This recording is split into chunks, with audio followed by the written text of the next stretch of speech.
par Émilie Brontë en 1847. Elle n'en publiera pas d'autres. C'est Wuthering Heights.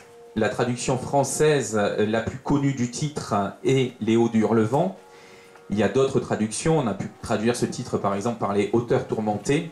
Et ce roman est devenu, au fil du temps, un roman réellement mythique. Lorsqu'il sort, il sort de façon plutôt confidentielle. C'est un éditeur d'assez petite taille qui le publie. Et puis surtout, l'accueil critique est très négatif. Et ce n'est que bien plus tard, donc pas du vivant d'Émilie Brontë, qu'il va prendre l'ampleur qu'on lui connaît aujourd'hui. Régulièrement, au cours du XXe siècle, le roman va en effet être adapté au cinéma, et c'est souvent à travers les adaptations cinématographiques qu'on connaît le récit d'Émilie. Une des adaptations les plus connues est celle de Samuel Goldwyn en 1939. Alors ça, c'est un cas de figure assez classique, un roman du 19e adapté au cinéma, mais la particularité peut-être de Wuthering Heights, c'est que c'est aussi une source d'inspiration pour des créateurs. En effet, différents artistes absolument fascinés à la fois par ce récit et par son auteur, y ont puisé une réelle source pour composer leurs propres œuvres artistiques. C'est le cas de Kate Bush en 1978 qui écrit une chanson, Wuthering Heights, qui est un de ses plus grands succès.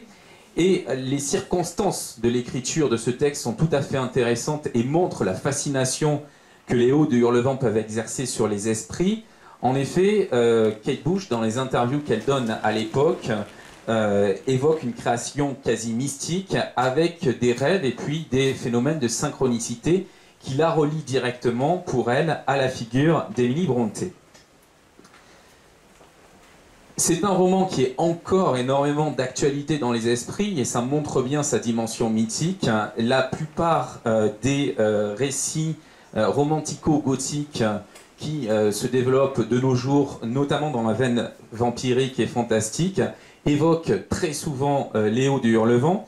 On retrouve par exemple le livre entre les mains des personnages de la série vampirique Vampire Diaries, le journal d'un vampire.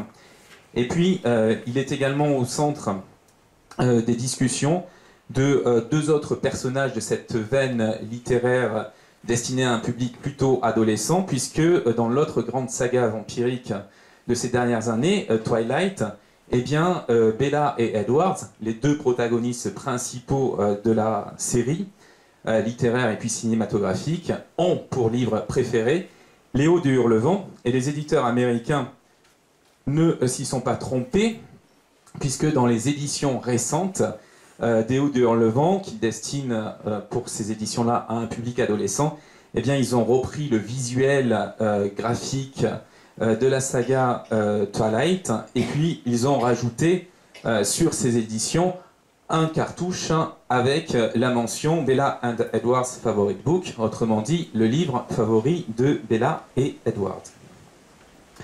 Alors ceci pour illustrer l'actualité et le caractère mythique d'Émilie Brontë et l'aura qu'elle a encore de nos jours. Alors cette aura, on peut s'en douter quand on la voit apparaître dans les séries Vampire Diaries ou Twilight, c'est essentiellement une aura gothique, romantique et tourmentée, et c'est effectivement ce qui ressort d'une première lecture des Hauts du Hurlevent, qui, comme je l'ai déjà signalé rapidement, est un roman qui a été condamné pour sa violence lorsqu'il est sorti. On était dans l'Angleterre puritaine, l'Angleterre victorienne. Mais Émilie Brontë, et c'est ce que je vais essayer de vous montrer aujourd'hui, elle n'est pas que cela, et elle est surtout ce que l'on pourrait appeler une voyante, c'est-à-dire quelqu'un qui va percevoir une réalité que la plupart des gens ne perçoivent pas. D'où le titre de ma conférence, Émilie Brontë, la voyante d'Haworth. Haworth, on va le voir, est le village où Émilie Brontë a vécu la plupart de sa vie. Alors on va commencer cette présentation par une biographie rapide d'Émilie Brontë en insistant surtout sur son enfance. L'enfance est le père de l'homme, a pu dire le poète William Wordsworth, poète anglais, 19e siècle. Et effectivement, c'est dans l'enfance que va se forger, se fabriquer la personnalité et la vision de l'adulte. Et l'enfance, plus que chez un autre auteur, a, chez Émilie Brontë, une importance prégnante pour expliquer son parcours. Alors on va commencer, évidemment, comme de coutume, dans une biographie par une date. Émilie Brontë naît dans le nord de l'Angleterre, à Sorton, le 30 juillet 1818. On a ici une vision de sa maison natale. C'est une maison qu'elle va fréquenter très peu de temps, puisque très rapidement, la famille va déménager. Alors, elle n'est pas seule, puisque d'autres enfants composent déjà cette famille Brontë. Il y a Maria, née en 1814, il y a Élisabeth, née l'année suivante, en 1815. Il y a l'autre grande figure littéraire de la famille, Charlotte, née en 1816, qui écrira le roman Jane Eyre. Il y a Branwell, le frère maudit, qui avait de grandes prétentions artistiques et qui ne les réalisera pas publiquement. Lui est né en 1817. Et puis, il y a la sœur cadette, Anne, la sœur la plus liée à Émilie, qui naît en 1820. Alors, le père d'Émilie Brontë est un pasteur, et 2 ans après la naissance d'Émilie, il est affecté dans une nouvelle paroisse, c'est la paroisse d'Haworth, dont je vous parlais tout à l'heure. Toute la famille va donc intégrer le presbytère d'Haworth à la date du 20 avril 1820. Haworth est une petite ville d'environ 5000 âmes, une ville assez miséreuse, industrielle. Les conditions sanitaires y sont absolument déplorables à l'époque, ce qui explique un fort taux de mortalité dans cette petite localité. Et outre les industries lainières, eh bien, on compte des exploitations agricoles et puis des carrières de pierre. Les Brontë, dans cette ville, vont avoir une vie un peu à part, puisqu'ils vont aménager dans ce presbytère qui est un lieu très confortable par rapport aux autres habitations de la petite ville. Alors ce presbytère, c'est la dernière maison d'Haworth. Et c'est une particularité notoire pour expliquer aussi la psyché d'Émilie Brontë. Ce presbytère, il est en lisière du cimetière. Donc, la vision immédiate d'Émilie Brontë quand elle est enfant, évidemment, ce n'est pas le monde des vivants, mais c'est bien le monde des morts. Et puis, la maison étant située, comme je l'ai signalé, à la périphérie de la ville, eh bien, l'autre vision, à part ces tombes qui s'offrent à Émilie Brontë, c'est l'étendue infinie des landes, landes de bruyère qui s'étendent absolument à perte de vue. Ce sont ces landes qui vont appeler la jeune enfant et puis la femme toute sa vie durant.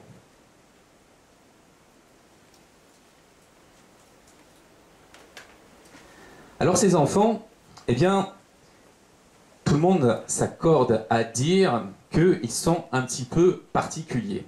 Elisabeth Gaskell, que l'on voit ici sur ce tableau, qui est la première biographe de Charlotte Brontë, qui était la sœur Brontë très connue à l'époque, la seule qui a eu une vraie carrière littéraire, eh bien, Elisabeth Gaskell, qui a écrit cette vie de Charlotte Brontë, qui a rencontré les habitants d'Haworth pour recueillir des témoignages, explique que selon les habitants d'Haworth, les enfants Brontë étaient extrêmement différents des autres et que l'on n'avait jamais vu des enfants comme eux.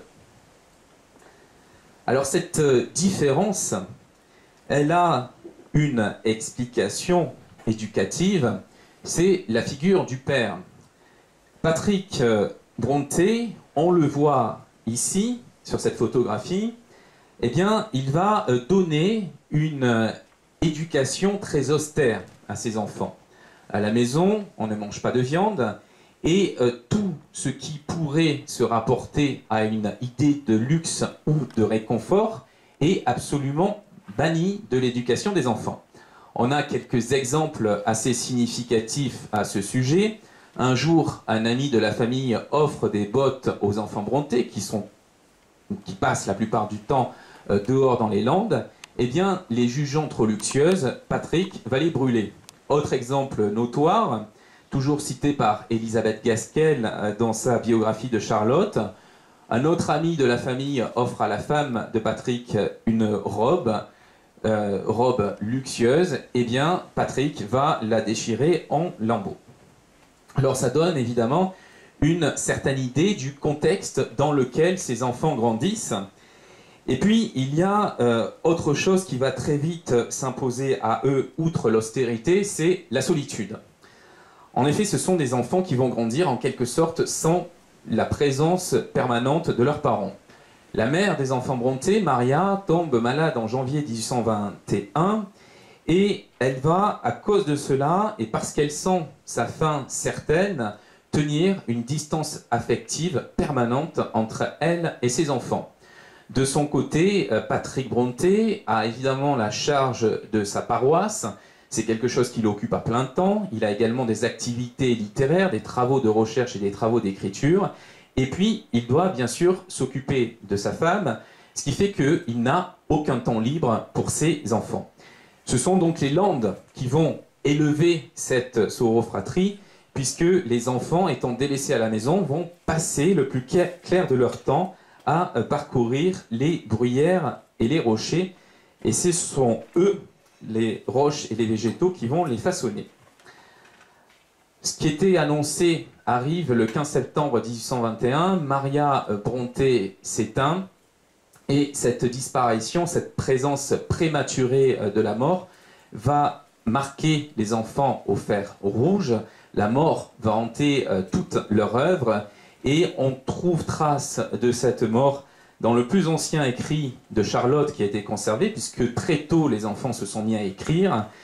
Ce texte s'appelle There was once a little girl, il était une fois une petite fille, et dans ce texte il est question d'une mère malade qui est sauvée par sa fille par une potion miraculeuse. On voit donc déjà s'exprimer la volonté de déjouer la réalité par l'imagination.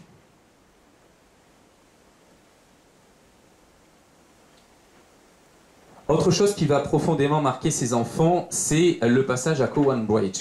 Cowan Bridge est un pensionnat, c'est là qu'on éduque les enfants de pasteurs. Émilie rejoint cette institution le 25 novembre 1824, elle a 6 ans et demi.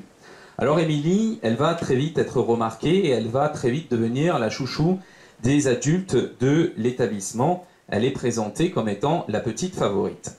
Mais malgré ce caractère d'Émilie qui est très apprécié, elle va vivre là des moments extrêmement difficiles puisque Cowan Bridge, situé dans un lieu relativement insalubre, est connu pour ses méthodes d'éducation spartiates et très sévères. C'est ce lieu-là, pour ceux qui ont lu Jane Eyre, que Charlotte Brontë évoquera dans son roman lorsqu'il est question de l'enfance difficile de Jane. Alors les conditions sont telles que plusieurs enfants tombent malades. Le 14 février 1825, Maria, donc une des sœurs aînées de la famille, trop malade pour rester à Cowan Bridge, va regagner le presbytère d'Haworth et elle va s'y éteindre, malheureusement à l'âge de 11 ans. Le 31 mai, Elisabeth, l'autre sœur aînée, tombe à son tour malade. Elle va rejoindre, pour les mêmes raisons donc, que sa sœur Maria, le presbytère. Et elle va à son tour mourir des suites de sa maladie. Et donc à partir de là, il est bien évident que pour Patrick Brontë, il est hors de question qu'Émilie reste un jour de plus à Cowan Bridge. Elle va donc être rapatriée en même temps que Charlotte au presbytère d'Haworth.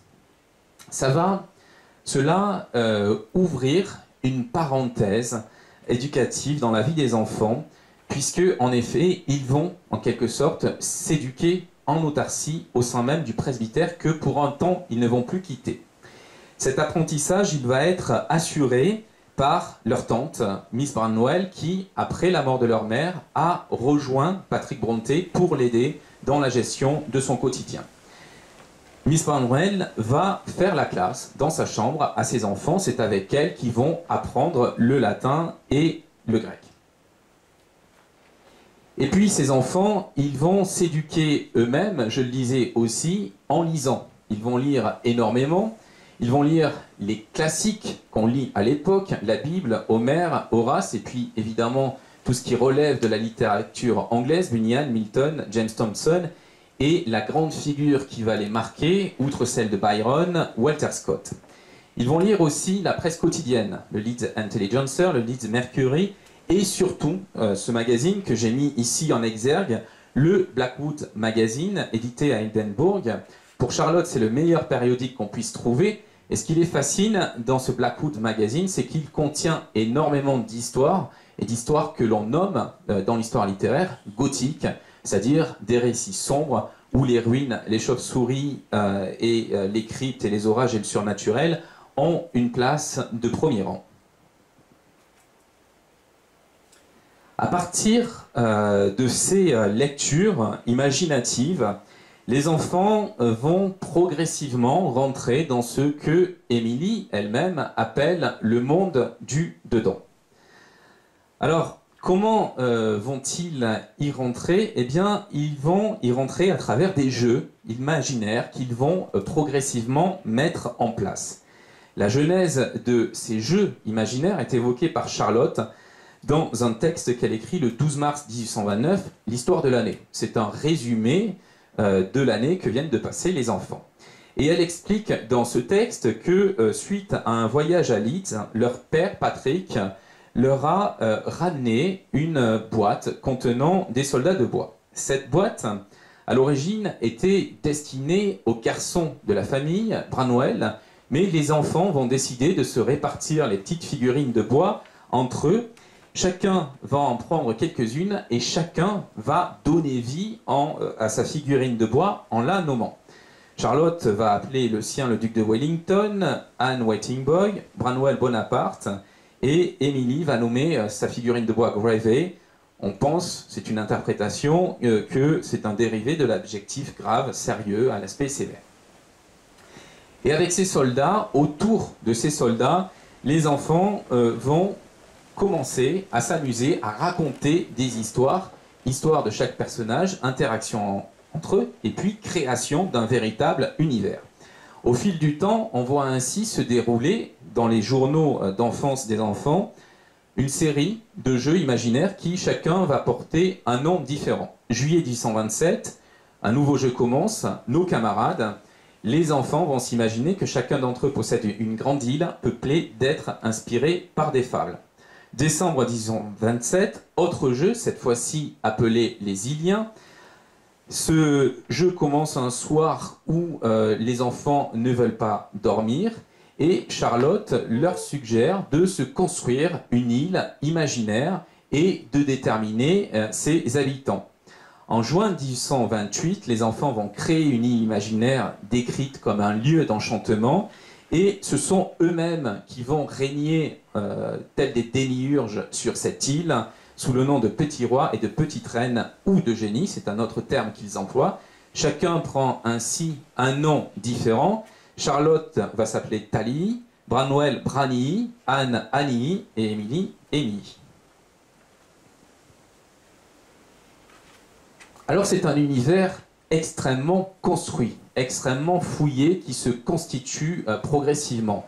Deux royaumes vont en effet émerger de ces jeux, c'est Gondal et Angria. L'île d'Angria est créée par Charlotte et Branwell et ils vont situer sur cette île un certain nombre de villes comme Glaston ou Verdopolis. Émilie et Anne, qui jouent d'abord avec Branwell et Charlotte, vont progressivement s'émanciper de leur univers et créer une île complètement distincte, l'île de Gondal. Alors j'ai mis ici à l'image la plus ancienne carte qu'on connaisse d'eux et qui évoque l'île de Glaston. C'est une carte qui a été réalisée en 1828 par Charlotte. Et Branwell, par la suite, réalisera une carte encore plus fouillée de cette île, mais on peut déjà voir sur cette image, donc sur ce dessin de Charlotte, que tout est très précisé, avec des cours d'eau, avec des voies principales, des montagnes, bref, un monde qui a l'aspect de la réalité.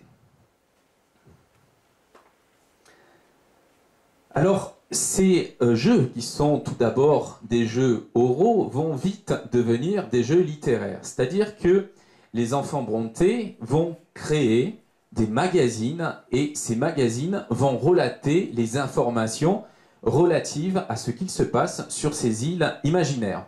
On a ici l'exemple d'un de ces journaux. On voit advertisement, donc publicité.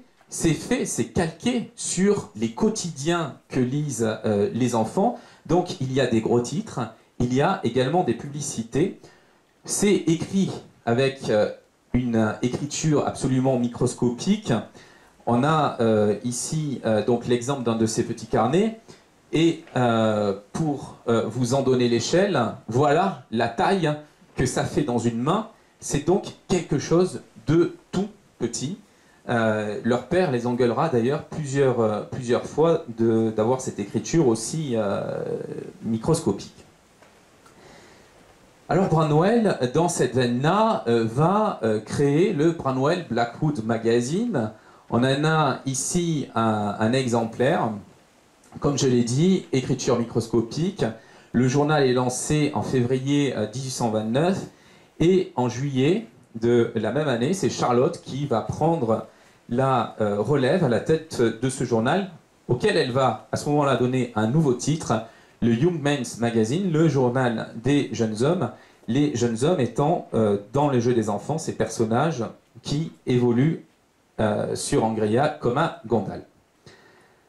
Alors, il va y avoir, suite à cette immersion dans le royaume imaginaire, un certain nombre de brisures qui vont systématiquement faire rentrer les enfants en conflit avec leur vie quotidienne dans le monde réel. Et à partir de là, Émilie va connaître une série de ce qu'on peut appeler véritablement des exils. Le 29 juillet 1835, en effet, Émilie, en tant qu'élève, va prendre le chemin de l'école de Rohan où Charlotte opère comme enseignante. Émilie va connaître là une première et grande déchirure dans son existence, puisqu'elle se révèle absolument incapable de s'adapter à la vie quotidienne de cette école. Elle a grandi en toute liberté à Haworth. Elle se retrouve à Rohan devoir obéir à des impératifs, à des heures de cours, à des heures de repas. Tout ça est en contradiction totale avec la façon dont elle a grandi et évidemment ne s'accorde pas à sa volonté d'être immergée en permanence dans un monde imaginaire. À Rohan, Émilie regrette deux choses. D'un côté, ces landes dans lesquelles elle passait le plus clair de son temps et auxquelles elle est liée de façon fusionnelle. Et puis elle regrette aussi le temps, puisqu'elle n'a plus tout le loisir qu'elle souhaite pour écrire au sujet de Gondal. Elle va donc aller très vite assez mal, et suite à cet état de santé qui se détériore, et ayant en tête le précédent de Cowan Bridge, eh bien Patrick va décider de la rapatrier à Haworth, et sa sœur Anne va prendre sa place en tant qu'élève à Rohan. Autre exil, celui de Low Hill. Cette fois-ci, on est près d'Halifax, on est en septembre 1838 et Émilie arrive dans cet établissement non plus en tant qu'élève, mais en tant qu'enseignante. Il faut bien comprendre que pour des filles de pasteurs qui ne sont pas mariées, il y a un impératif économique qui apparaît très vite. Il faut qu'elles gagnent leur vie elles-mêmes. Et elles n'ont pas beaucoup d'autres choix que celui de devenir soit gouvernante, soit enseignante. Émilie va faire ce choix de façon temporaire, mais elle va le vivre extrêmement mal. Elle va, par exemple, ayant une certaine misanthropie, en tout cas se tenant à l'écart permanent de ses semblables, et aimant par contre passionnément la nature et les animaux, elle va déclarer à ses élèves qu'elle préférait faire la classe aux chiens plutôt qu'à eux-mêmes. Et le refuge qui va s'imposer à Émilie, c'est celui de la poésie.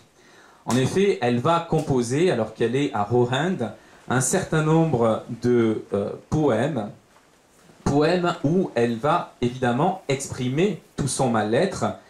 Par exemple, à travers ces vers « Tombez, feuilles tombées, et vous, fleurs périssez », la vision de la nature qui n'est pas sa nature natale, qui n'est pas celle des Landes d'Haworth, la renvoie à l'image d'un bonheur auquel elle ne peut plus accéder et parce qu'elle ne peut plus accéder à ce bonheur passé, eh bien, elle souhaite voir la nature qui l'entoure s'évanouir complètement. Alors évidemment, ce refuge, il va lui permettre de tenir le coup, de rester debout un certain temps, mais au fur et à mesure, sa santé va décliner, et à nouveau, elle est obligée de rentrer à Haworth. On est en avril 1839. Il y aura enfin pour Émilie un dernier exil, c'est l'exil belge. Comme je l'ai dit, il n'y a guère d'autre issue que d'être enseignante pour ces filles de pasteurs. Et à un moment donné, elles ont l'ambition de créer leur propre école. Un atout pour elles serait de pouvoir enseigner à leurs élèves le français. Ce serait un argument de vente pour les futurs élèves de l'école. Elles décident donc de partir sur le continent pour apprendre le français. Et elles vont se rendre à Bruxelles, au pensionnat Égée, où elles arrivent le 8 février 1842. Ce sont des élèves brillantes. Émilie a un talent particulier pour la musique. En août 1842, Égée, Constantin Égée, sur lequel je vais revenir un petit peu après, charge même Émilie de donner des cours de musique. Le pensionnat Égée est une épreuve pour Émilie. Elle n'aime pas la vie en communauté. C'est une âme authentiquement solitaire. Et elle va profiter, en quelque sorte, de rentrer en Angleterre suite à la mort de sa tante, Élisabeth, le 29 octobre 1842, pour ne plus jamais regagner le continent. Alors ce passage à la pension Égée, il est intéressant parce qu'il nous permet, à travers les témoignages, notamment de Constantin Égée, de voir un peu mieux qui était Émilie Brontë. Constantin Égée, que l'on voit ici, qui a été le professeur d'Émilie, a pu dire à Élisabeth Gaskell, lorsqu'elle est venue chercher auprès de lui un témoignage sur les deux sœurs, Émilie a une aptitude à la logique et une capacité de raisonnement inhabituelle pour un homme et rare pour une femme. Et il a dit d'elle également, elle aurait pu être un homme, un grand navigateur. C'est assez révélateur, cela, de la personnalité d'Émilie. Alors, voilà pour la biographie concernant l'enfance et la formation existentielle d'Émilie Brontë. Maintenant, je vais aborder un petit peu ce qu'on ne peut pas appeler une carrière littéraire, puisque Émilie Brontë est devenue une grande figure de la littérature, comme je l'ai dit, après sa mort. Mais on va donc évoquer ce qu'on pourrait plutôt appeler un parcours littéraire. Comme je l'ai signalé, les enfants se mettent très tôt à écrire et ils écrivent chacun de leur côté des poèmes. Il y a un pacte de confidentialité qui est commis à un moment donné. Branwell et Charlotte travaillent ensemble et Anne et Émilie œuvrent de leur côté à l'univers gondalien. Ces deux univers sont hermétiquement séparés, ce qui fait que Charlotte n'a pas le droit de lire les poèmes d'Émilie. Et un jour, à l'automne 1845, tout à fait par hasard, Charlotte va mettre la main sur un recueil de poèmes écrits par sa sœur, et c'est là que pour la première fois, elle va lire les poèmes d'Émilie. Charlotte, est profondément frappée par cette lecture. Elle découvre quelque chose de tout à fait insoupçonné. Alors, elle va s'en ouvrir à sa sœur parce que elle estime, Charlotte, que ses poèmes sont parfaitement publiables. Grande colère d'Émilie. Pourquoi? Parce que Émilie n'a jamais commencé à écrire avec une ambition de faire carrière en littérature.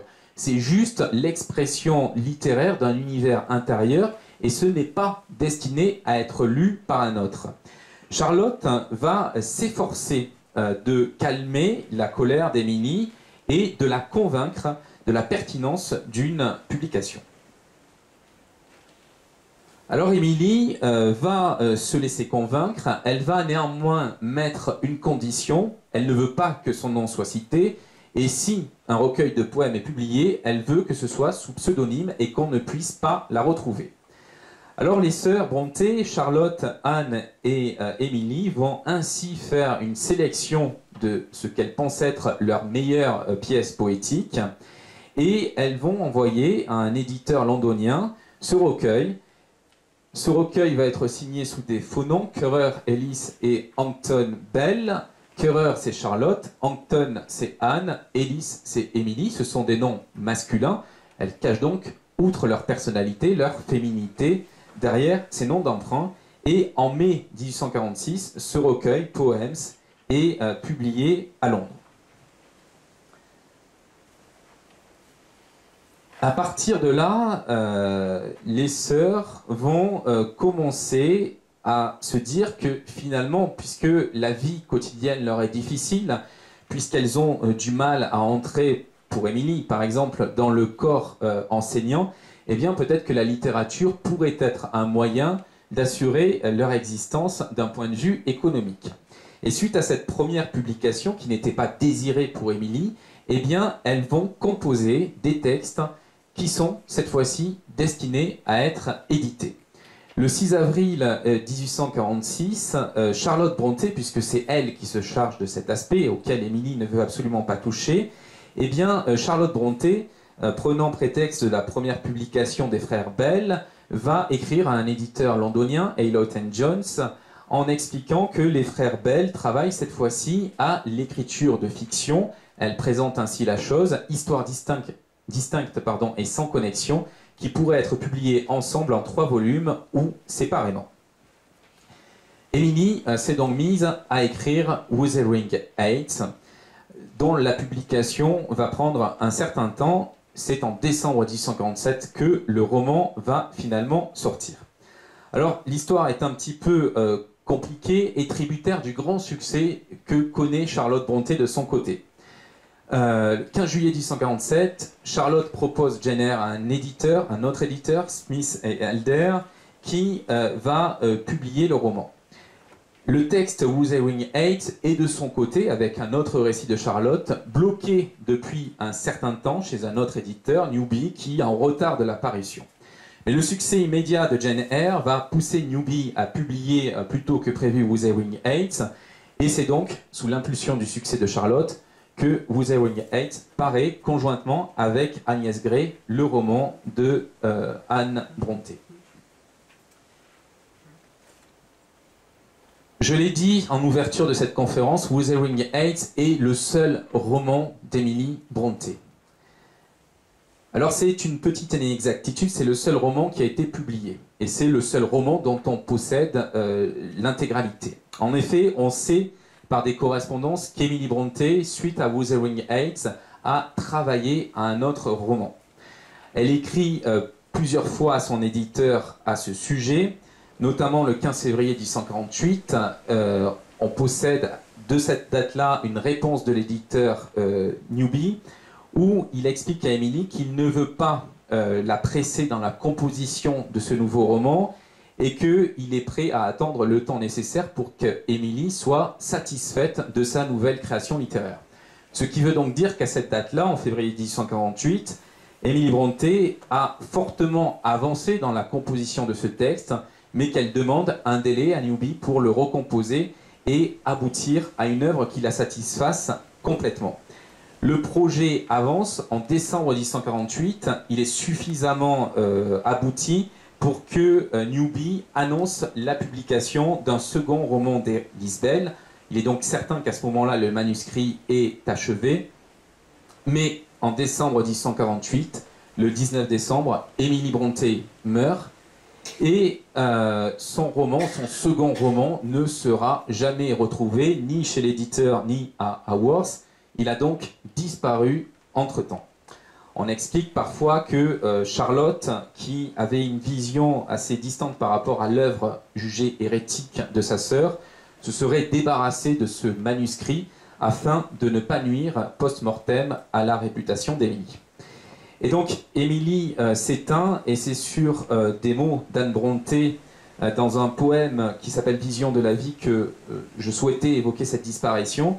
Si profond, si noir, si glacé que soient ces flots, au-delà d'eux sourit ce rivage béni, où nul ne souffrira, ni ne versera plus de pleurs. Alors ayant à présent fait le tour de l'existence terrestre d'Émilie Brontë, je vais à présent aborder son œuvre poétique et ses différents thèmes. Une œuvre, vous l'aurez compris, qui est intrinsèquement liée évidemment à la vie d'Émilie Brontë. On ne peut pas distinguer ses poèmes, la pensée qui s'exprime dans ces poèmes, de la vie même et de la pensée même de leur auteur.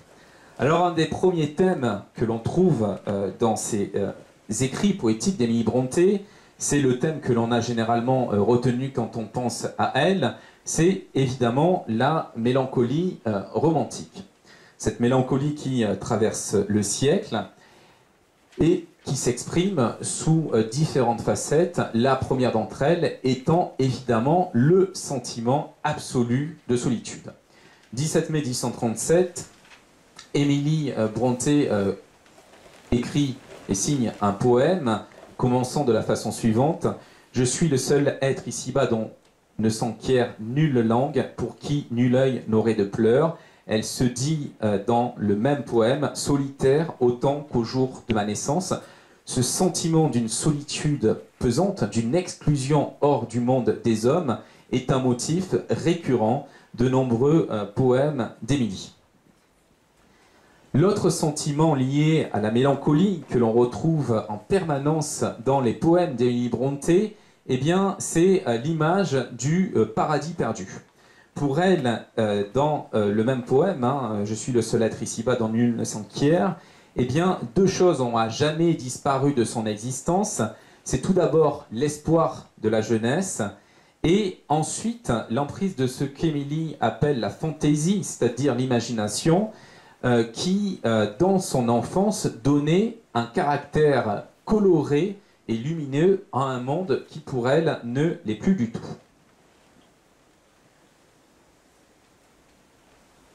Dans un autre poème écrit le 5 novembre 1838, « Au rêve, où es-tu à présent ?» Eh bien, Émilie revient sur cette idée du paradis perdu. Elle parle cette fois-ci d'une vision perdue, Lost Vision, et elle évoque un ange entrelacé à la nuit silencieuse, au calme solennel, à l'éclat sans voile de la pleine lune, c'est-à-dire quelque chose de quasi surnaturel qu'il a visité la nuit venue, mais auquel, à présent, elle n'a plus du tout accès. Et là, on voit bien qu'on est dans une vision de type mystique. Elle évoque encore ces visions en avril 1840 dans un autre texte, « Il est trop tard pour t'appeler à présent ». Elle a dans ce texte-là la nostalgie des visions dorées de l'imagination enfantine, et elle explique que si elle les a perdues, eh bien, elle leur vouera néanmoins une reconnaissance éternelle pour ce qu'elle leur a apporté alors qu'elle était enfant. Un autre thème, toujours très proche du sentiment mélancolique, c'est celui de la vanité. Ayant perdu toutes ces visions qui coloraient son enfance, Émilie est sortie de l'illusion. Elle voit à présent le monde tel qu'il est. Les hommes, pour elle, sont tous creux et serviles et insincères. Et elle explique que les hommes ne peuvent absolument pas accéder à la vérité. Jamais la vérité n'a cru dans le cœur d'un mortel, écrit-elle toujours dans le même poème que j'ai cité initialement. Alors à côté de ça, il y a des choses réconfortantes dans lesquelles on trouvait, grâce à un certain nombre d'esprits et d'âmes mélancoliques, c'est en tout premier lieu la nature. Émilie Brontë voue une affection profonde et viscérale au paysage solitaire. Durant l'été 1837, elle va composer sur ce sujet un certain nombre de poèmes qui tous sont le reflet de l'expérience vécue d'Émilie Brontë durant cet été-là.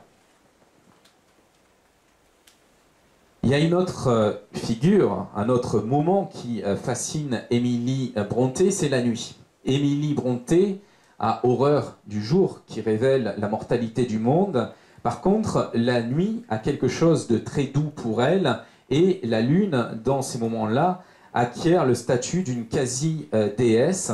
En août 1837, dans Vent éteins-toi dans la bruyère, elle appelle à l'apparition de la lune. Si la lumière à tous est donnée, oh donnez-moi celle de Cynthia. Cynthia, c'est un des prénoms romantiques de la lune que l'on retrouve dans la littérature classique et puis romantique, à travers Shakespeare, Keats, et puis à l'époque, une époque en tout cas plus proche d'Emily Brontë, Byron et Shelley.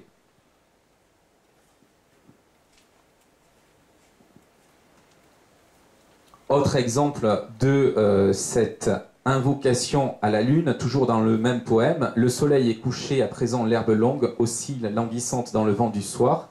Et cette fois-ci, on voit aussi l'apparition de l'étoile du berger, hein, Vénus, puis une étoile qui s'allume au firmament. Alors évidemment, de tout ça, de cette désespérance, de cette perte des visions, de ce réconfort qu'on ne peut trouver dans la nuit, eh bien, va naître chez Émilie Brontë un désir de mort qui s'exprime dans bien de ses poèmes. Émilie Brontë étant complètement désespérée par son existence terrestre et parce qu'elle voit à l'œuvre une machine morbide autour d'elle, eh bien, souhaite s'endormir dans le sommeil éternel. En novembre 1837, elle écrit « Le sommeil vient sans nulle joie ». Et dans ce poème, on peut lire « Le sommeil ne m'apporte nul désir de recoudre mon cœur harcelé. Mon seul désir est d'oublier dans le sommeil de la mort ». Évidemment, c'est un thème omniprésent dans le romantisme. Autre exemple de ce désir de mort, 25 mai 1839, dans « Voici s'ouvrir les fleurs de mai », on est en plein printemps, en pleine explosion de la nature tout autour de la jeune femme. Elle écrit, voyant les végétaux fleurir autour d'elle, « Je suis la seule à me languir et tout est ténèbres pour moi ». Elle souhaite que la terre humide recouvre sa poitrine désolée. Alors à côté de ça, et pour lutter évidemment contre cet appel de l'abîme, Émilie Brontë va développer une réponse, c'est un véritable mysticisme visionnaire. Alors cette réponse, eh bien, elle va la développer dans ses poèmes, je vais y venir, mais on en trouve une formulation très claire dans un des devoirs qu'Émilie rédige en Belgique. En effet, on a conservé du passage d'Émilie dans la pension Égée un certain nombre de rédactions qu'elle avait rédigées en français, hein, puisque Émilie était, comme je l'ai dit, en Belgique pour apprendre le français. Et donc, dans ce texte rédigé en français qui s'appelle « Le Papillon », qui est un des sujets de rédaction proposés à Émilie, le 11 août 1842, Émilie va faire une véritable profession de foi philosophique. Voici ce qu'on peut lire sous sa plume. « La nature est un problème inexplicable, elle existe sur un principe de destruction. Il faut que tout être soit l'instrument infatigable de mort aux autres ou qu'il cesse de vivre lui-même. » Et comme exemple, évidemment, à ce propos, elle évoque le fait qu'elle a cueilli à un moment donné une fleur qu'elle trouvait magnifique et qui lui donne donc une idée de la beauté du monde, mais qu'elle découvre aussitôt après une chenille en train de dévorer la beauté de cette fleur. Et voici sa réaction. « Ce ver ne vit que de nuire à la plante qui le protège. Pourquoi était-il créé et pourquoi l'homme était-il créé? Il tourmente, il tue, il dévore. Il souffre, se meurt, est dévoré. Voilà toute son histoire. » Donc, Émilie Brontë, au début de ce devoir, est dans ces dispositions d'esprit-là, et elle ajoute « En ce moment, l'univers me paraissait une vaste machine construite seulement pour produire le mal. » Et en réaction, elle va donc jeter à terre cette fleur et la piétiner. Mais au moment où elle a fini de piétiner et la fleur et le ver, eh bien, et la chenille, un papillon passe à proximité d'elle.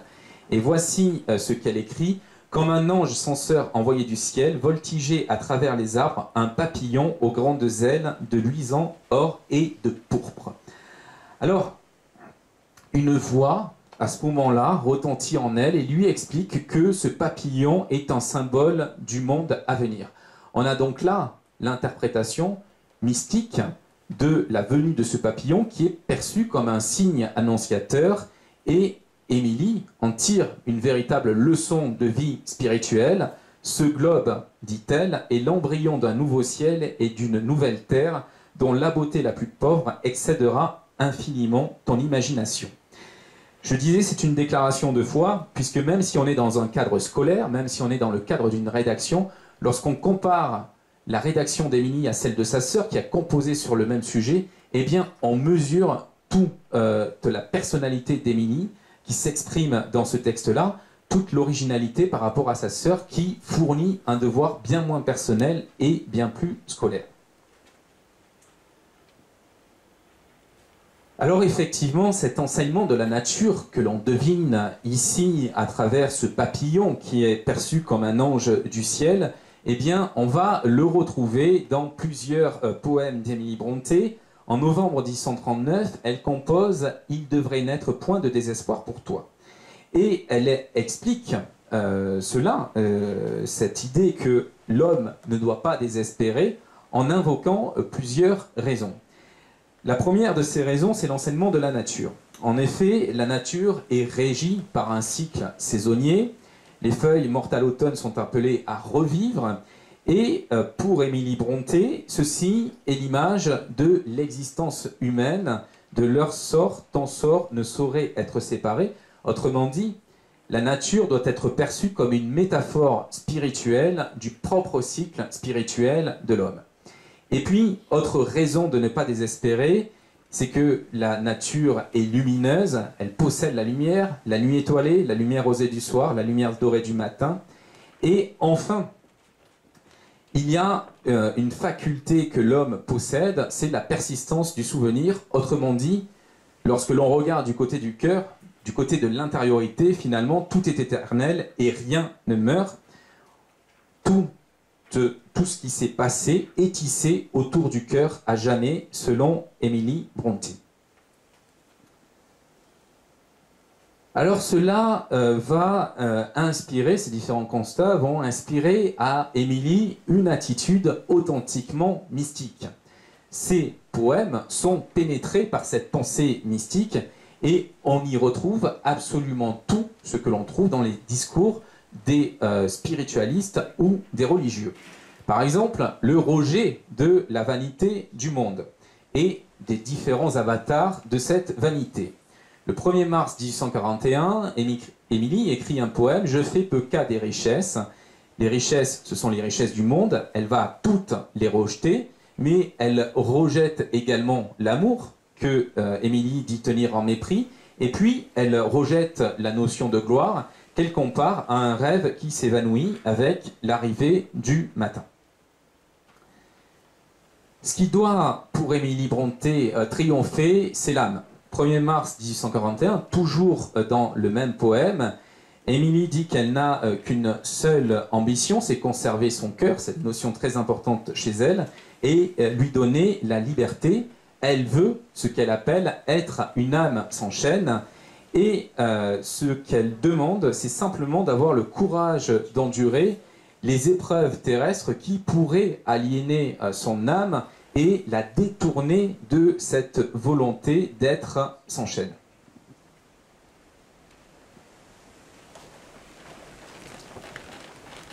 À partir de là, on peut dire et on peut déceler dans les écrits d'Émilie Brontë qu'elle a vécu d'authentiques et réelles expériences mystiques. En effet, dans plusieurs poèmes, elle décrit ce qui s'apparente tout simplement à des extases mystiques.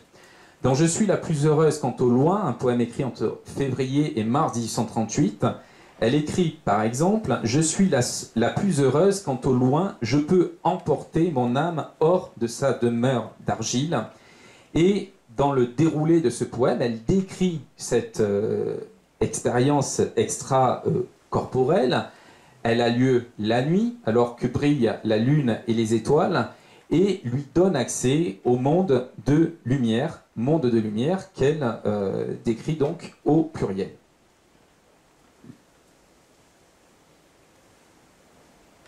Toujours dans le même poème, elle écrit « Je ne suis plus et il n'est rien à côté de moi, ni terre, ni mer, ni ciel sans nuages. Seule l'âme d'Émilie subsiste à ce moment-là dans l'immensité infinie. »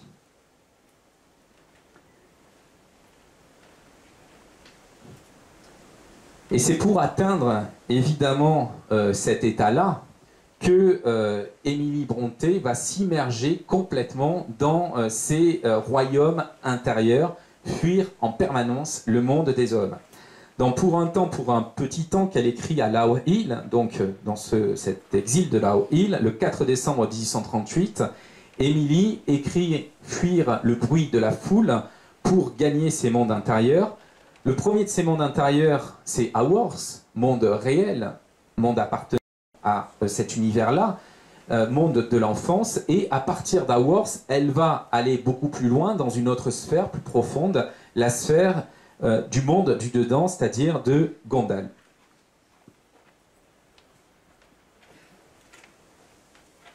À la souffrance quotidienne de vivre dans cet exil de Lao Hill, eh bien, Émilie va préférer ses escapades intérieures, cette lumière intérieure qu'elle trouve. Elle part d'une lumière qui réchauffe à nouveau, et on peut véritablement parler d'extase mystique, d'extase religieuse. Émilie parle d'une béatitude profonde et chère, elle emploie le terme anglais bliss.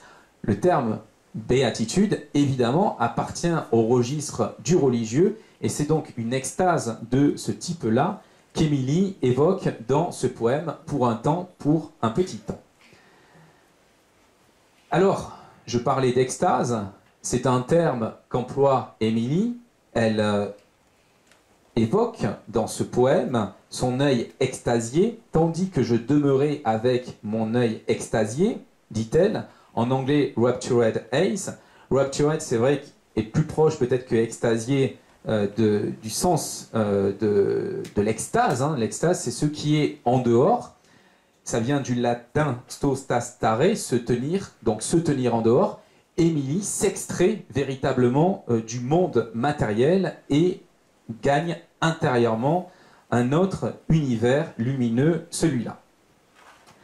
Alors cette série d'extases mystiques que Émilie évoque sous le couvert de la poésie, eh bien, est évoquée de manière très claire par sa sœur Charlotte, qui a vécu le même type d'expérience.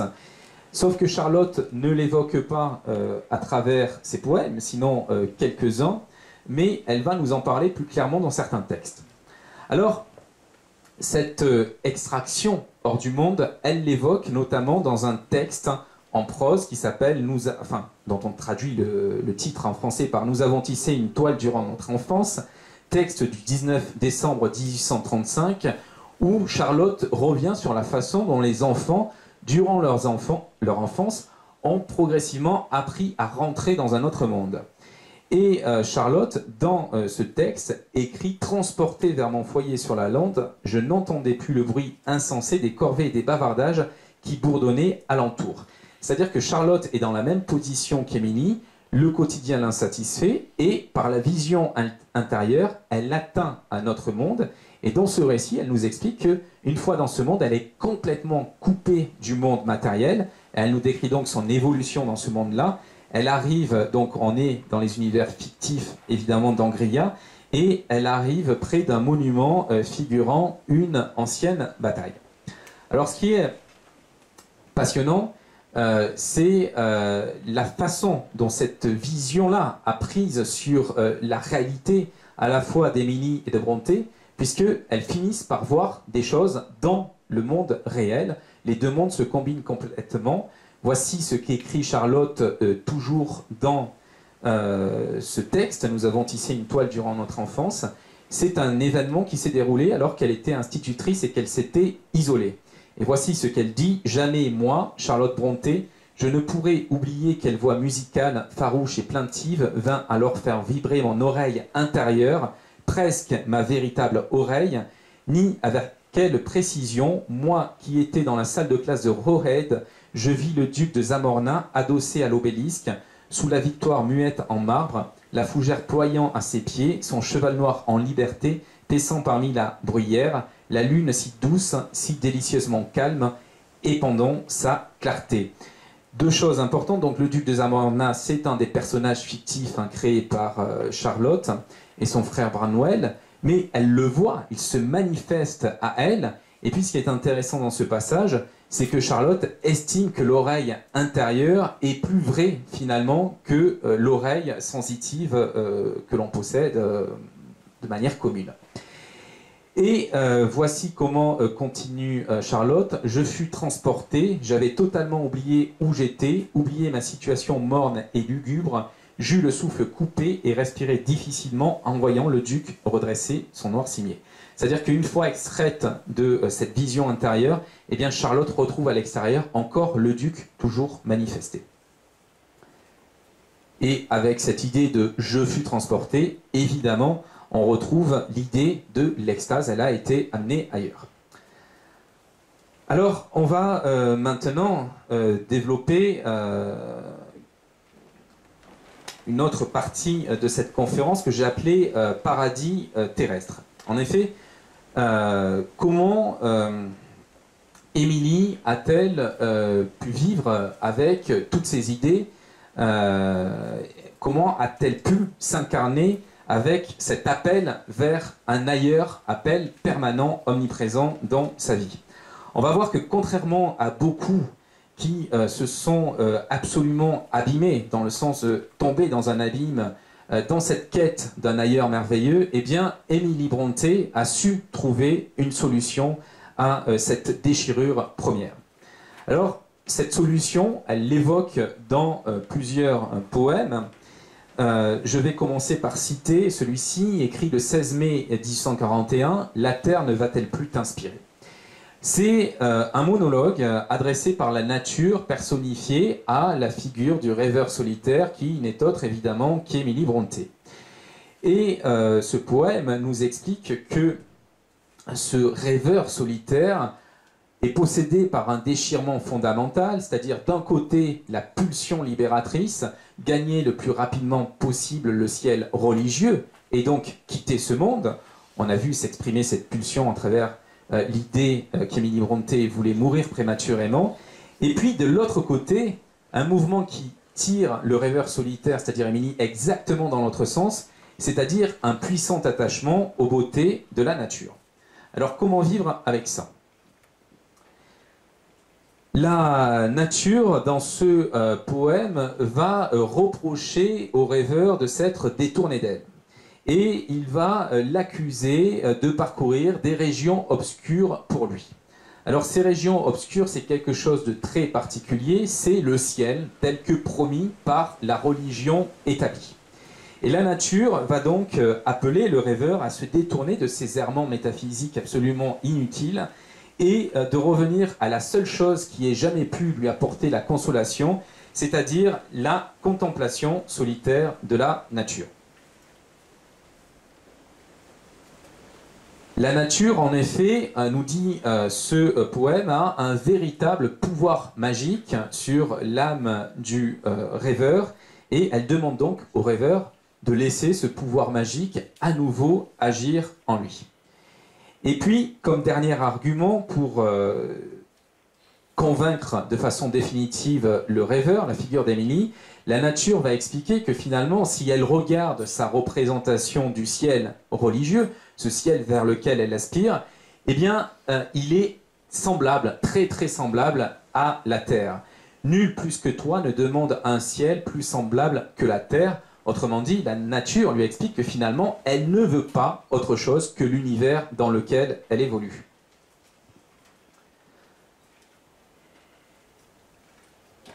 Toujours le même poème, la nature incarnée va donc demander au rêveur de laisser de côté ses questionnements métaphysiques qui ne le conduisent que dans une impasse, et elle lui demande de venir vivre avec elle.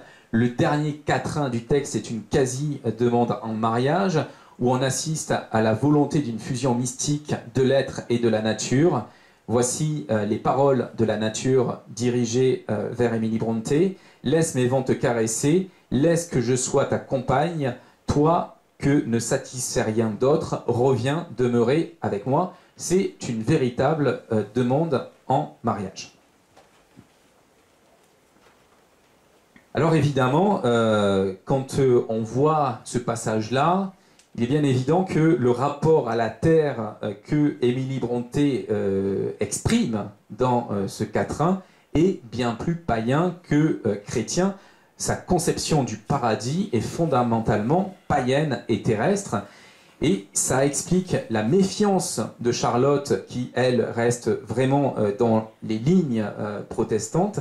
Ça explique sa défiance vis-à-vis des écrits de sa sœur, de la pensée de sa sœur, et notamment de ce poème-là, « La terre ne va-t-elle plus t'inspirer ?» puisque lorsque il est publié pour la première fois en 1850, eh bien, Charlotte va adjoindre à ce poème de sa sœur, on est donc après la mort d'Émilie Brontë, Charlotte adjoint une note essayant de minimiser cette dimension hérétique du propos de sa sœur.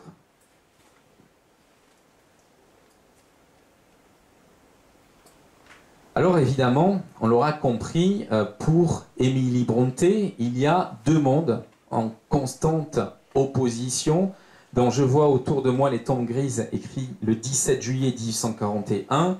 Elle parle d'un côté du monde terrestre, caractérisé par l'omniprésence des tombes grises qui sont disposées partout autour d'elle, et de l'autre du monde céleste, qu'elle appelle la douce terre de lumière. Mais malgré, je le redis, malgré cet appel du ciel, malgré cet appel de la lumière, pour Émilie Brontë, la terre ne sera jamais autre chose que sa mère. Ah, Mother, s'exclame-t-elle dans ce texte, ah, mère. Donc, le monde matériel, le monde terrestre, est la mère d'Émilie Brontë. Et dans la suite de son propos, elle-même se qualifie comme faisant partie des enfants de la terre. Il n'est de pays éblouissant au-dessus de nous qui puisse te dérober l'amour de tes enfants, écrit-elle. La terre, pour elle, c'est la maison natale, et rien ne saurait donc, à partir de là, lui être préféré.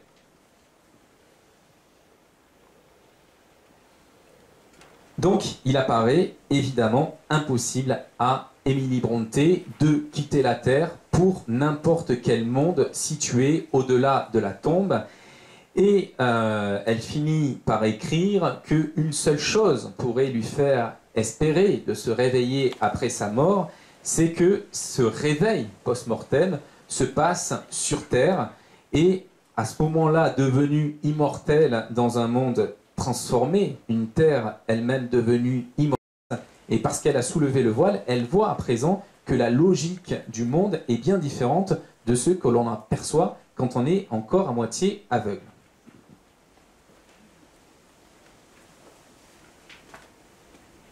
Donc l'opposition entre les deux mondes, progressivement, elle va être amenée à changer. On va plus opposer le monde intérieur, le monde spirituel, le monde céleste et le monde matériel, mais on va véritablement opposer un monde extérieur aveuglé, obscur, à un monde intérieur lumineux, régi par l'imagination. Et c'est à partir de là qu'Émilie va parler du monde du dedans. Elle aura le 3 septembre 1844, dans une ode à l'imagination, cette formulation qui illustre véritablement sa pensée. Le monde du dehors est si vide d'espoir que m'est deux fois précieux le monde du dedans.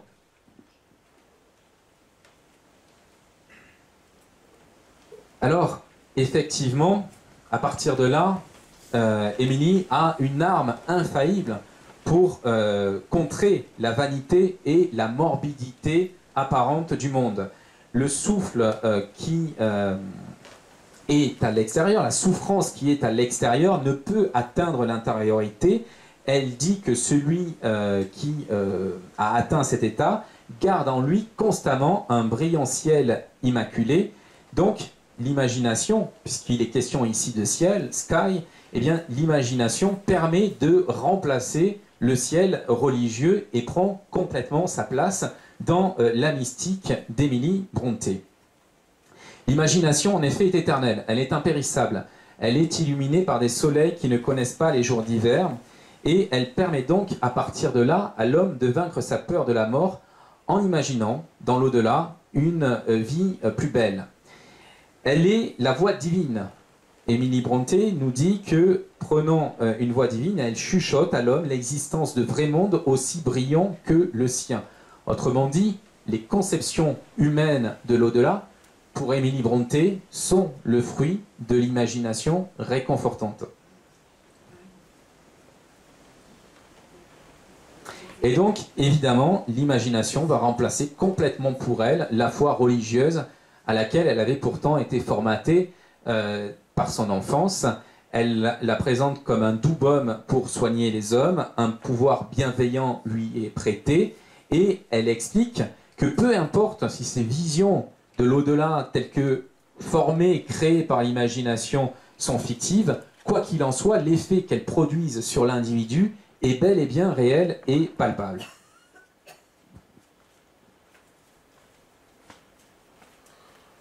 Plus qu'un principe intérieur, plus qu'une faculté de l'esprit, l'imagination est amenée à devenir chez elle une entité à part entière.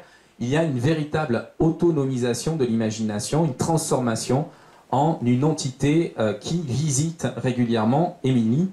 Elle évoque cela notamment le 14 octobre 1844 dans ce texte « Oh, tes yeux baignés de clarté doivent répondre ». L'imagination a des yeux brillants, elle est un ange radieux, elle est un fantôme. C'est donc une entité complètement incarnée qui vient visiter Émilie à ce moment-là. Et puis, évidemment, d'entité angélique, de fantôme, elle devient divinité. Émilie parle toujours dans le même poème de Dieu des visions, God of Vision, et elle appelle l'imagination qui, pour elle, dans cette logique de mariage mystique, est un principe masculin, elle l'appelle mon roi. Et donc, évidemment, cette masculinisation de l'imagination permet de poser une relation entre Émilie Brontë et l'imagination comparable à celle que les religieuses, par exemple, développaient envers leur amant mystique, le Christ. On est exactement dans le même type de démarche. Alors, je viens de le dire, cette union donc entre Émilie et l'imagination est tout à fait comparable au processus qui unit les religieuses cloîtrées au Christ. On sait en effet que les religieuses considèrent qu'elles sont les amantes mystiques du Christ et que le Christ est leur époux divin. C'est pour lui qu'elles rejettent le monde. Émilie décrit un processus absolument similaire dans son voyage vers son roi, donc l'imagination. Elle explique dans toujours le même poème « Ô tes yeux baignés de clarté doivent répondre » qu'elle a, pour rencontrer l'imagination, pour rencontrer son roi, rejeté le monde, elle a rejeté la fortune, le pouvoir, la gloire et le plaisir. Et on retrouve évidemment cette image dans de nombreux poèmes d'Émilie Brontë, comme celui-ci, « Comme la terre est encore belle », qui date du 2 juin 1845. Les hommes, pour Émilie, sont les esclaves des passions terrestres. Émilie, elle, a atteint la béatitude, et a atteint le repos de l'âme.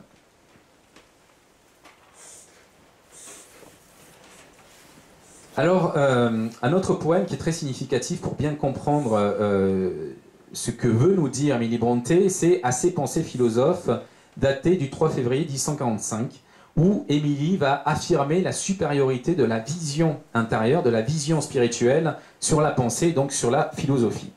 Ce poème met en scène deux personnages, le philosophe d'un côté, le voyant de l'autre. Et il faut bien comprendre que ces deux personnages qui dialoguent au cours de ce texte sont en fait deux métaphores des propres états intérieurs et des propres polarités intérieures d'Émilie Brontë. D'un côté, la tentation de résoudre l'énigme de la vie par l'intellect, et de l'autre côté, celle beaucoup plus pertinente de s'abandonner à la vision et à l'intuition. Alors, Émilie, évidemment, au cours de ce texte, fait état très clairement de cette déchirure entre différentes polarités de l'individu. Je le disais et je dis encore la même chose, et jusqu'à ma mort, je le dirai. Trois dieux sont dans ce petit corps et se font la guerre nuit et jour.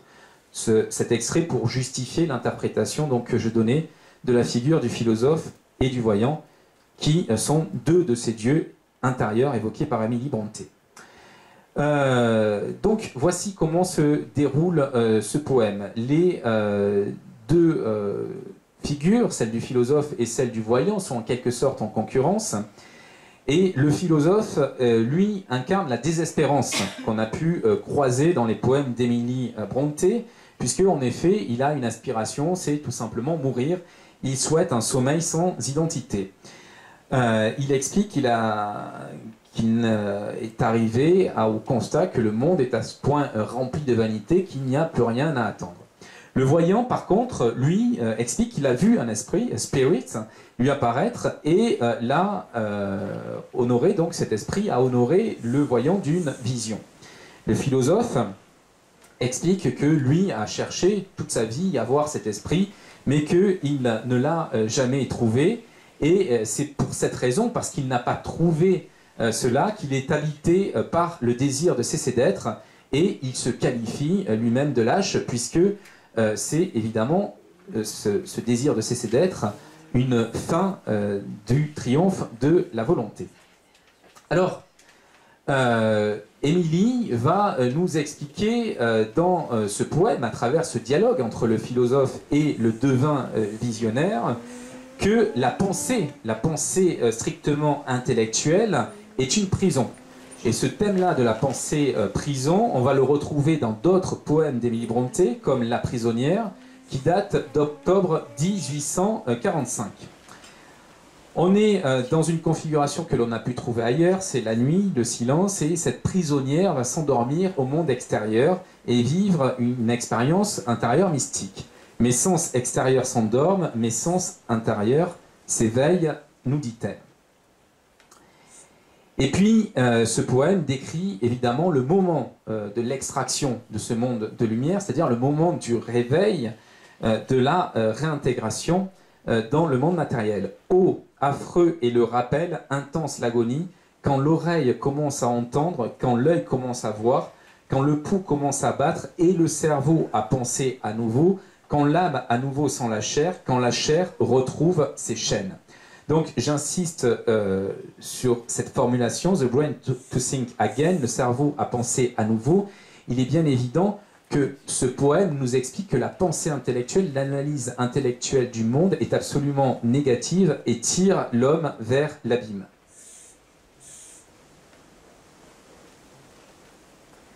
Et par cette démarche, on peut dire que Émilie Brontë a atteint de son vivant un état de conscience supérieur au commun, un état qui lui donne une force intérieure absolument incommensurable.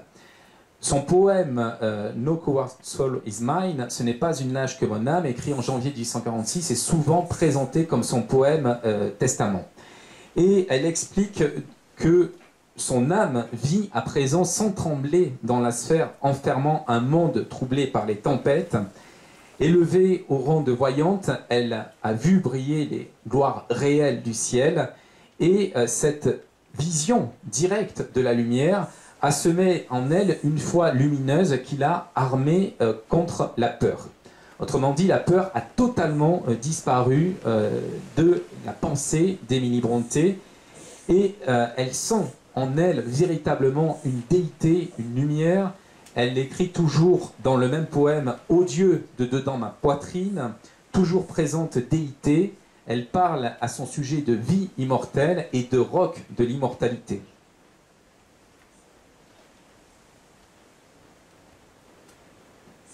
Donc, Émilie Brontë ne condamne plus le monde matériel, dès lors qu'on a compris comment il fonctionne, dès lors que l'on sait comment percevoir la lumière, il n'y a plus rien de condamnable dans le monde terrestre.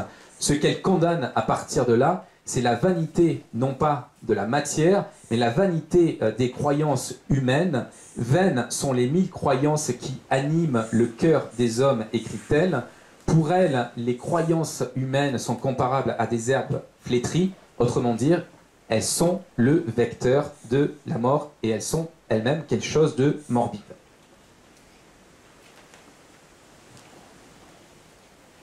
L'immortalité, en effet, est atteinte par ce processus de vision intérieure. Toujours le même poème nous en exprime une vision très saisissante et poignante. Quand bien même terre et lune auraient disparu, et soleil et univers auraient cessé d'être, et ne resterait-il que toi seul, toute existence existerait en toi. Elle parle ici de ce Dieu intérieur qu'elle a rencontré. Il n'y a point de place pour la mort, ni d'atome qu'elle ait pouvoir de néantiser, puisque tu es l'être et le souffle, et que ce que tu es ne pourra jamais être détruit.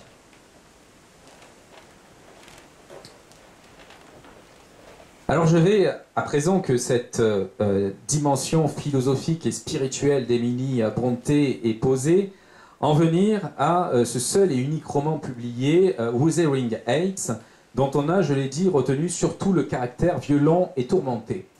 L'analyse que je viens de faire des poèmes d'Emily Brontë permet en effet d'avoir un regard nouveau sur Wuthering Heights, et on se rend compte à partir de là que ce texte également est complètement habité par la notion de vision, puisque ces personnages, à plusieurs reprises, sont placés dans ce que l'on peut véritablement appeler des états visionnaires. Alors, il y a souvent dans Wuthering Heights un intérêt qui se focalise sur les yeux de Catherine Earnshaw, donc une des figures centrales du roman. Et il est noté par la narratrice que ces yeux-là, à bien des reprises, semblent voir tout autre chose que ceux qui les entourent immédiatement. Donc ces yeux, nous dit l'auteur de Au-dehors le vent, ne semblaient plus s'attacher aux objets qui l'environnaient, ils paraissaient toujours fixés au loin, très loin, au-delà de ce monde, aurait-on dit. Autre évocation, elle avait ce vague et lointain regard dont j'ai déjà parlé, qui n'exprimait aucune perception des choses matérielles, ni par l'oreille, ni par les yeux.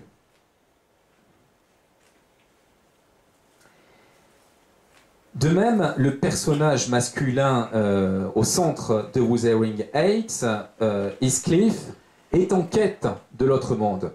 Après la mort de Catherine, qui est donc son amour passionné, eh bien, Heathcliff va chercher à la retrouver par-delà la mort. Et voici un des passages concernant ce mouvement d'Heathcliff. Éternellement, de l'aube jusqu'à l'aube, je la suppliais de m'envoyer son fantôme. Je crois fermement aux revenants. J'ai la conviction qu'ils peuvent exister et qu'ils existent au milieu de nous. Donc voilà quel mouvement occupe Heathcliff durant toute une partie du roman. Et il va, au cours de cette quête, avoir lui aussi des expériences visionnaires. Heathcliff, dans une des scènes, peut-être la scène la plus fameuse du roman, on le voit se rendre sur la tombe de Catherine et on le voit déterrer le corps de Catherine pour la retrouver à nouveau. Et voici ce qu'il explique à propos de cette expérience dans le cimetière. Je savais qu'il n'y avait là aucun être vivant en chair et en os. Mais, aussi certainement que l'on perçoit dans l'obscurité l'approche d'un corps matériel, bien qu'on ne puisse le discerner, je sentis que Catherine était là, non pas au-dessous de moi, mais sur la terre. Une soudaine sensation de soulagement jaillit de mon cœur et pénétra tous mes membres. Je cessai mon travail désespéré. J'étais consolé tout d'un coup, indiciblement consolé. Elle était présente à côté de moi. Elle resta pendant que je remplissais la fosse et m'accompagna jusqu'à la maison. On le voit, Heathcliff va chercher le corps matériel de Catherine et c'est finalement une vision spirituelle, une entité spirituelle, Catherine au-delà de la mort, qui se manifeste à lui. Alors, évidemment, cette perception, c'est une sensation, c'est une présence que Heathcliff reçoit à côté de lui et à partir de là, un autre mouvement se met en place, c'est-à-dire que cette vision incomplète qu'il a eue, eh bien, il veut la dépasser, il veut l'éclater pour avoir une vision complète de Heathcliff. Et on trouve donc cette phrase dans la bouche d'Heathcliff, « Je la sentais près de moi, je pouvais presque la voir, et pourtant je ne le pouvais pas. » Donc Heathcliff revient transformé de cette vision nocturne. Désormais, son mouvement, c'est pas de retrouver matériellement Catherine, c'est de traverser le voile entre les deux mondes et de la retrouver dans l'au-delà. Et Heathcliff va y arriver, puisque de cette quête visionnaire, il dit à un moment dans un dialogue « Je suis en vue de mon ciel, j'ai les yeux fixés dessus, 3 pieds à peine m'en séparent. » Autrement dit, il voit à présent, de manière très claire, ce qu'il cherchait.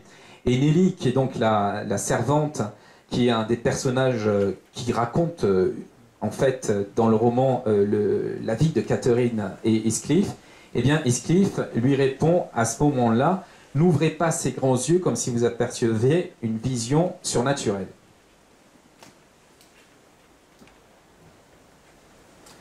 Nelly, lorsqu'elle décrit Heathcliff, déclare également « En l'observant, je remarquai que ses yeux semblaient exactement dirigés vers une chose qui se serait trouvée à 2 mètres de lui.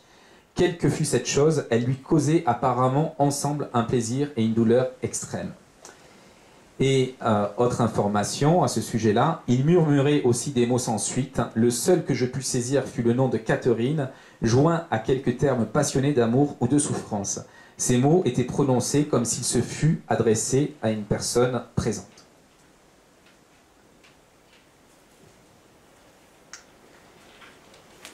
Heathcliff va s'approcher de sa propre mort. Là, son temps arrivé, il aura cette phrase « Il n'est besoin d'aucun ministre ni d'aucune parole prononcée sur ma tombe ». Il ajoutera pour se justifier « J'ai presque atteint mon ciel, celui des autres est pour moi sans valeur et sans attrait ». On voit bien que se projette ici, dans le personnage d'Heathcliff, toute la pensée d'Emily Brontë. Elle n'a que faire du ciel promis par la religion, elle a trouvé son ciel en elle. Heathcliff a exactement la même démarche et c'est pour cette raison qu'il ne veut pas être enterré de manière rituelle. Et je vais donc terminer cette conférence par cette phrase-là. « J'ai presque atteint mon ciel, celui des autres est pour moi sans valeur et sans attrait ». Je pense que ça résume complètement la vie et l'œuvre d'Emily Brontë et que c'est une direction qu'elle montre à tout le monde. Ne pas croire au dogme, mais chercher en soi-même la vérité spirituelle primordiale de laquelle on est complètement coupé par l'œuvre du matérialisme. Voilà, je vous remercie vivement pour votre attention. On pourra bien sûr échanger sur la question et j'attends donc vos remarques ou questions. Waouh, j'en suis tout... Je sais pas vous, mais moi ça m'a pris le ventre, hein, ce personnage. Merci à toi.